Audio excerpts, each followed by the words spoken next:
Peace and love to my beautiful people out there. This is part 2 of the Adam and Eve untold story.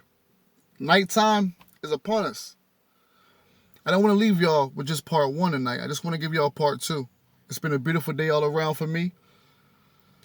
I think this story, the first time you hear it, is going to startle you, but you're definitely going to hear it again and hear it again, because as I continue this story, especially on part 2, we're going to relate more and more to Adam and Eve. And to my melanated ones out there, for those who wonder what color Jesus was, and for those who still ask what color Jesus was, does it matter? It does. It does.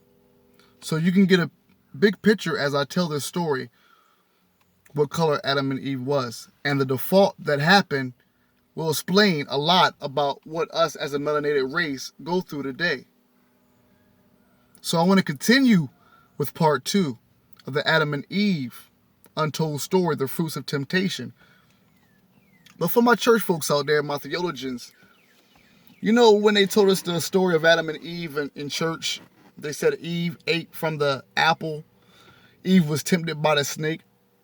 And for those who watched part 1, Caligastia, if we think about what he did and how he tempted Eve, that was kind of what we call in modern terms snakish. So I guess they was right when they say that Eve was tempted by a snake. We're about to learn tonight the realization of the default of Adam and Eve. We're going to see how much Adam really loved Eve, even after what she did. We're going to find out a lot. And by the time these 29 minutes are over with, my brothers, my sisters, you're going to relate more and more to Adam and Eve than what your churches gave you a chance to. And to my theologians, this is the Urantia book. You got big money, you got nice cars, you got a nice house, prosperity, grab this book. Because I promise you, T.D. Jakes, Creflo Dollar, all them people, they got this book and they know this book. You should too. So let's go into part 2. The realization of default. For those who ever been in a relationship, or for those who ever cheated or had an affair or been mingled, when you're in the heat of the moment in a lustful situation, you know there's always the realization, you know, it's morning, that after, right? So we're about to read and listen, I want you to the realization of the default, the realization of the mess up. And this is personal, because Adam and Eve, from Bible perspective and Bible theories and Bible stories and Bible facts, are our ancestors, are our original mother and father. Melanated people, listen up. You're definitely going to hear this story. It's going to make sense at the end, I promise you. Let's go. The realization of default. The celestial life of the planet was astir. Adam recognized that something was wrong, and he asked Eve to come aside with him in the garden. And now, for the first time, Adam heard the entire story of the long-nourished plan for accelerating world improvement by operating simultaneously in 2 directions. The prosecution of the divine plan concomitantly with the execution of the Sepultura enterprise. And as the material son and daughter thus commune in the moonlit garden, the voice in the garden reproved from them their disobedience.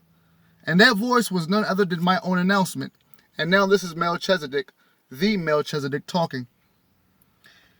He let the pair know, Adam and Eve, that they had disobeyed the instruction of the Melchizedek order.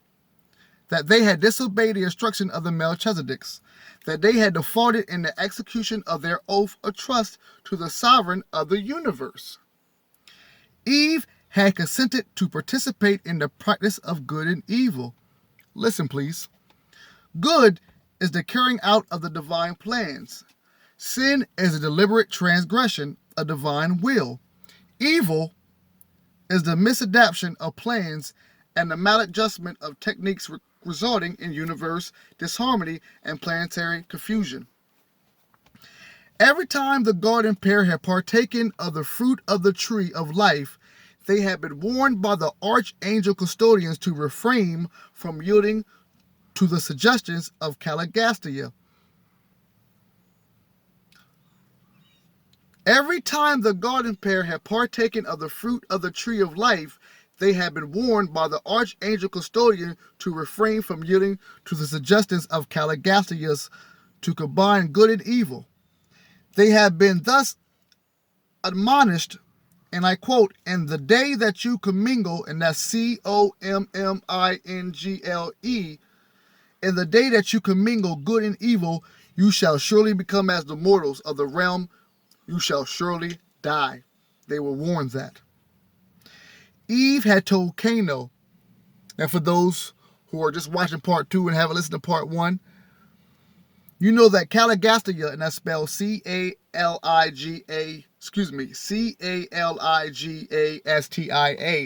Caligastia was the man with the wicked plan. But Cain was the plan. He was the one that wooed Eve with his physiques, his looks. She never seen him before. He wooed her. Eve had told Cain of this oft-repeated warning on the fateful occasion of their secret meetings. But Cain, and that's spelled CANO, and you'll find out who Cain's son is. But Cain, not knowing the import or significance of such admonitions, had assured her that men and women with good motives and true intentions could do no evil, that she surely do not die, or that she surely would not die, but rather live anew in the person of their offspring, who would grow up to bless and stabilize the world. Even though this project of modifying the divine plan had been conceived and executed with entire sincerity and with only the highest motives concerning the welfare of the world, it constituted evil because it represented the wrong way to achieve righteousness ends, because it departed from the right way, the divine plan. True, Eve had found Cain pleasant to the eyes, and she realized all that her seducer promised by way of new and increased knowledge of human affairs and quickened understanding of human nature, and supplemental to the comprehension of the Adamic nature.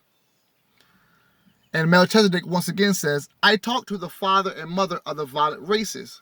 Now, family, once you do your research and you see how black people, they say sometimes Africa is so purple, they're so black that they're purple. Well, what's after purple? Violet. The violet race.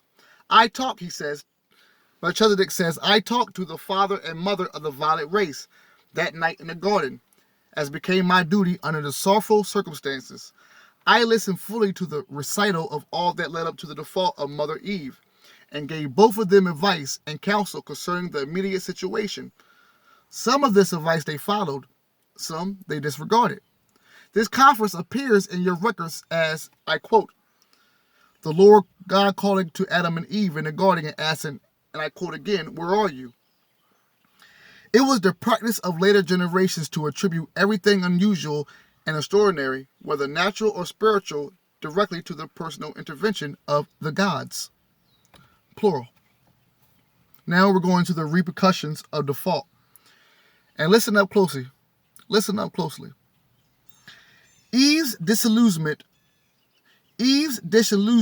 was truly pathetic.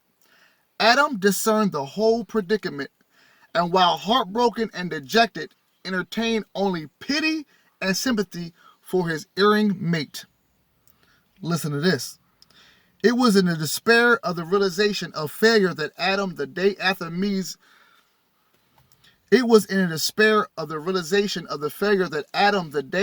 Eve's misstep, sought out Laota, and that's spelled Laotta, the brilliant Nodadite woman who was head of the Western schools of the garden, and with premeditations committed the folly of Eve. Now let me read that again. It was in the despair of the realization of failure that Adam, the day after Eve did what she did, sought out Laota, the brilliant Nodadite woman who was head of the Western schools of the garden, and with premeditation committed the folly of Eve. So he felt so much sympathy and so much pity for his wife and for his mate that he ended up doing the same thing she did. So they double fucked. They were double messed up. They double violated. But do not misunderstand, it says. But do not misunderstand. Adam was not beguiled. He knew exactly what he was about. He deliberately chose to share the fate of Eve. He loved his mate with a supermortal affection. And the thought of the possibility of a lonely vigil on earth without her was more than he could adore. How about that? When they learned what had happened to Eve, the infuriated inhabitants of the garden became unmanageable. They declared war on the nearby Nodadites. For my intelligent ones, you're starting to understand what races we're talking about here early on. When they learned what had happened to Eve, the infuriated inhabitants of the garden became unmanageable. They declared war on the nearby Nodite settlement. They swept out through the gates of Eden and down upon these unprepared people, utterly destroying them. Not a man, a woman, or a child was spared. And Cano, the father of Cain, yet unborn, also perished. Wait a minute, Darius, what'd you just say? I said, they swept out through the gates of Eden and down upon these unprepared people, utterly destroying them. Not a man, woman, or child was spared. And Cano, the father of Cain, yet unborn, also perished. Yes, from Cain and Abel. Yeah, that Cain, that was his dad. That was the result of that temptation of Eve taking a bite of that fruit. Upon the realization of what happened, Pt2, and for those who watch part 1, you know who Pt2 is. He was overcome.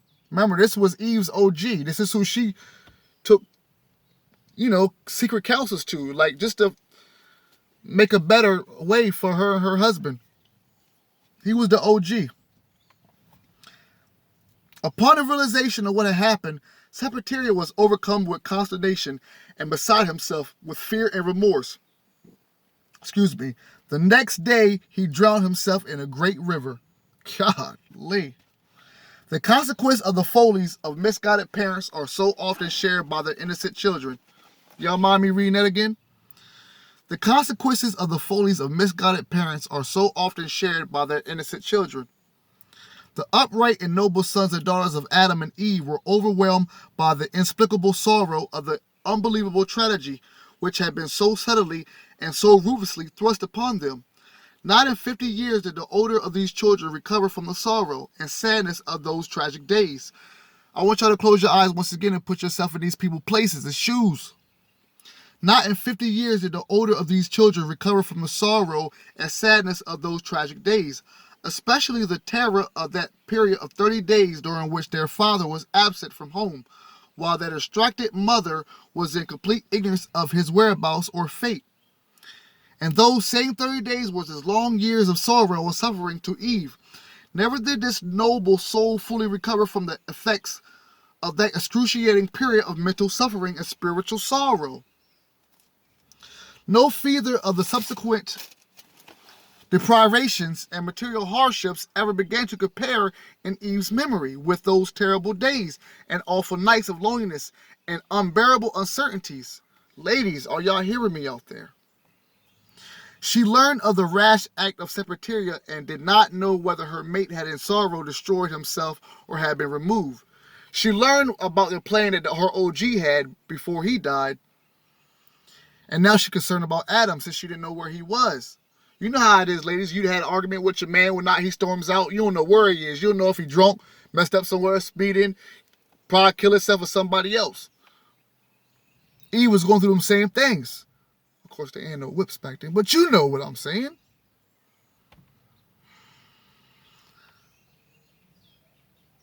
And did not know whether her mate had in sorrow destroyed himself or had been removed from the world in retribution for her missteps. And when Adam returned, Eve experienced a satisfaction of joy and gratitude that never was effaced by their long and difficult life partnership of toiling service. Time passed, but Adam was not certain of the nature of their offense until 70 days after the default of Eve. When the Melchizedek receivers returned to earth and assumed jurisdiction over world affairs, and then he knew they had failed. So let me read that again. Time passed, but Adam was not certain of the nature of their offense until 70 days after the default of Eve, when the Melchizedek receivers returned to earth and assumed jurisdiction over world affairs. And then he knew they had failed. But still more trouble was brewing. The news of the annihilation of the Nodite settlement near Eden was not slow in reaching the home tribes of Sepultura to the north, and presently a great host was assembling to march on the garden. And this was the beginning of a long and bitter warfare between the Adamites and the Nodadites, for these hostilities kept up long after Adam and his followers immigrated to the second garden in the Euphrates Valley. There were an intense and lasting, and I quote, enmity between that man and the woman, between his seed and her seed. And we go on to Adam and Eve leave the garden.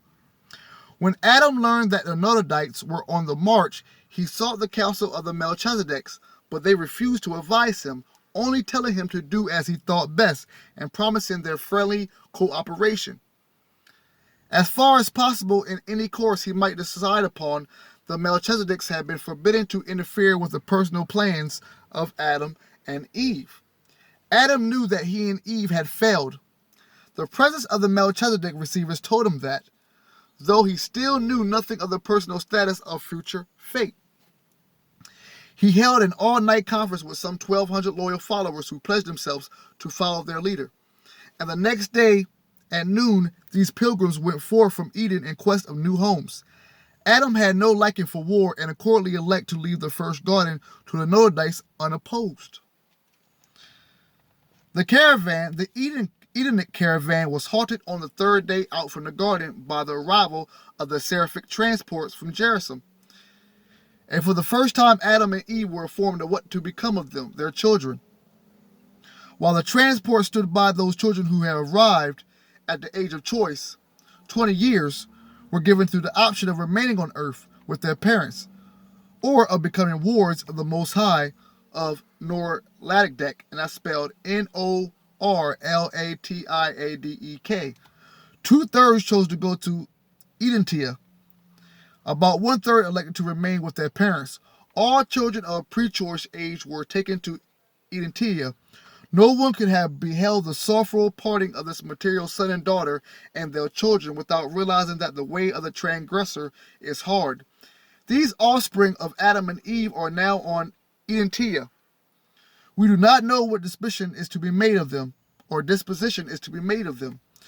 It was a sad, sad caravan that prepared the journey on. Could anything have been more tragic? To have come to a world of such high hopes, to have been so auspiciously received, and then to go forth in disgrace from Eden, only to lose more than 3/4 of their children, even before finding a new abiding place. The story of Adam and Eve is a sad one. Degradation of Adam and Eve. It was while the Eden caravan was halted that Adam and Eve were informed of the nature of their transgressions and advised concerning their fate. Gabriel, which is a well-known angel, Gabriel appeared to pronounce judgment, and this was the verdict. The planetary Adam and Eve of Earth are adjudged in default. They have violated the covenant of their trusteeship as the rulers of this inhabited world. While downcast by the sense of guilt, Adam and Eve were greatly cheered by the announcement that their judges on Salviton, and that's spelled Salvigiton, had absolved them from all charges of standing in contempt of the universe government. They had not been held guilty of rebellion. So pretty much, they got charged with violating their orders as mortals that were put on earth to do a job. But they didn't get held with a more serious crime of trying to hold a rebellion against the universal government. They were just, held in contempt of just, being food and being caught up in some craziness. They were informed that they had downgraded themselves to the status of mortals of the realm, that they must henceforth conduct themselves as man and woman on earth, looking to the future of the world races for their future. Now, to my melanated people, I'm going to read that again as we think about the hardship of the black race, of the African race. I hope you have heard me clear as possible, as possibly clear as you can hear me. I know sometimes, it may sound a little lispy. But I'm going to read this part again. The pair were informed that they had downgraded themselves to the status of the mortals of the realm, that they must henceforth conduct themselves as man and woman of earth, even though they didn't come from there. Looking now to the future of world races for their future. Long before Adam and Eve left Jerusalem, their instructors had fully explained to them the consequences of any vital departure from the divine plans. Melchizedek says, I had personally and repeatedly warned them, both before and after they arrived on earth, that reduction to the status of mortal flesh would be the certain result, the sure penalty, which would unfailingly attend the fault in the execution of their planetary mission. But a comprehension of the mortality status of the material order of sonship is essential to a clear understanding of the consequences attendant upon the default of Adam and Eve. Listen, Adam and Eve, like their fellows on Jerusalem, maintain immortal status through intellectual association with the mind-gravity circuit of the spirit. When this vital substance is broken by mental disjunction, then, regardless of the spiritual level of creature existence, immortality status is lost. Mortal status, followed by physical dissolution, was the inevitable consequence of the intellectual default of Adam and Eve. The material son and daughter of earth, being also personalized in the similitude of the mortal flesh of the world, were further dependent on the maintenance of a dual circulatum system or circulator system, the one derived from their physical natures, the other from the super energy stored in the fruit of the tree of life. Always had the archangel custodian admonished Adam and Eve that default of trust would culminate in negation of status, and access to the source of energy was denied them subsequent to their default. Caligastia did succeed in trapping Adam and Eve, but he did not accomplish his purpose of leading them into open rebellion against the universe government. What they had done was indeed evil, but they were never guilty of contempt for truth. Neither did they knowingly enlist in rebellion against the righteousness rule of the universal Father and his creator Son. And we're going to finish off with the so-called fall of man. Adam and Eve did fall from their high state of material sonship down to the low status. Adam and Eve did fall from their high state of material sonship down to the lowly status of mortal man, but that was not the fall of man. The human race has been uplifted despite the immediate consequences of the Adamic default.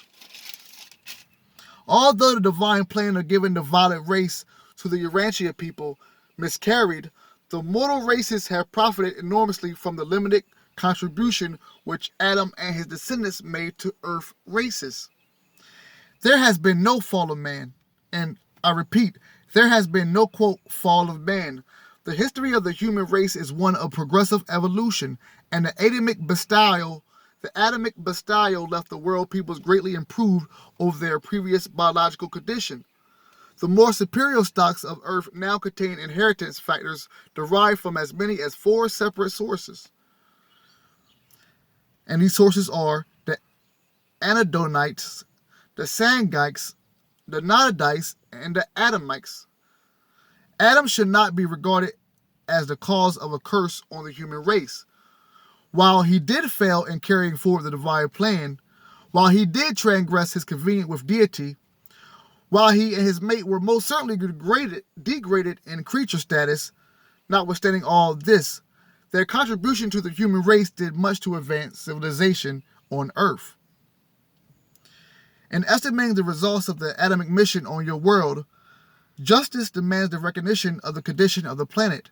Adam was confronted with a well-nigh hopeless task when In estimating the results of Adamic mission on your world, justice demands the recognition of the condition of the planet. Adam was confronted with a well-nigh hopeless task when, with his beautiful mate, he was transported from Jerusalem to this dark and confused planet. But had they been guided by the counsel of the Melchizedeks and their associates, and had they been more patient, they would have eventually met with success. But Eve listened to the insidious propaganda of personal liberty and planetary freedom of action. She was led to experiment with the life spasm of material order of sonship, in that she allowed this life trust to become prematurely commingled with that of the then mixed order. She was led to the experiment with the life spasm of the material order of sonship, in that she allowed this life trust to become prematurely commingled with that of the then mixed order of the original design of life carriers, which had been previously combined with that of the reproducing beings once attached to the staff of the planetary prince. Never in all your ascent to paradise will you gain anything by impatiently attempting to circumvent the established and divine plan by shortcuts, personal inventions, or other devices for improving on the way of perfection, to perfection and for external perfection. All in all, there probably never was a more disheartening miscarriage of wisdom on any planet in all Nebadon, but it is not surprising that these missteps occur in the affairs of the evolutionary universes. We are a part of a gigantic creation, and it is not strange that everything does not work in perfection. Our universe was not created in perfection. Perfection is our eternal goal, not our origin. Let me say that again. Perfection is our eternal goal, not our origins. If this were a mechanistic universe, if the first great source and center were only a force and not also a personality, if all creation were a vast aggression of physical matter dominated by precise laws characterized by unvarying energy actions, then might perfection obtain even despite the incompleteness of universe status? There would be no disagreement, there would be no friction. But in our evolving universe of related perfection and imperfection, we rejoice that disagreement and misunderstanding are possible, for thereby is evidence the fact and the act of personality in the universe. And if our creation is an existence dominated by personality, then can you be assured of the possibilities of personality, survival, advancement, and achievement. We can be confident of personality growth, experience, and adventure. What a glorious universe, and that is personal and progressive, not merely mechanical or even passively perfect. I thank y'all for listening to part 2 of Adam and Eve Untold Story, The Fruits of Temptation. My next presentation will be giving y'all a better look in who the Supreme Father is, the Universal Father. Because I'm going to be straight out with you. Yahweh, that deity, that demiurge in your Bible that you worship, is not the Supreme Father. He is not the Supreme Father. There were many gods. Even those gods are not in a higher statue as a Supreme Father. Understand, in your churches, they don't even give credit to the Mother God. But I promise you this, Christians and theologians watching, there is no worshiping a Supreme Father or any Father without the unity of the Divine Mother. I repeat, there is no worshiping any Father in a heavenly retrospect without giving credit to Divine Mother. So next lecture, next presentation, we'll be finding out more who this universal Supreme Father is. Thank you so much for watching. Peace and blessings. I'll see you soon. Peace.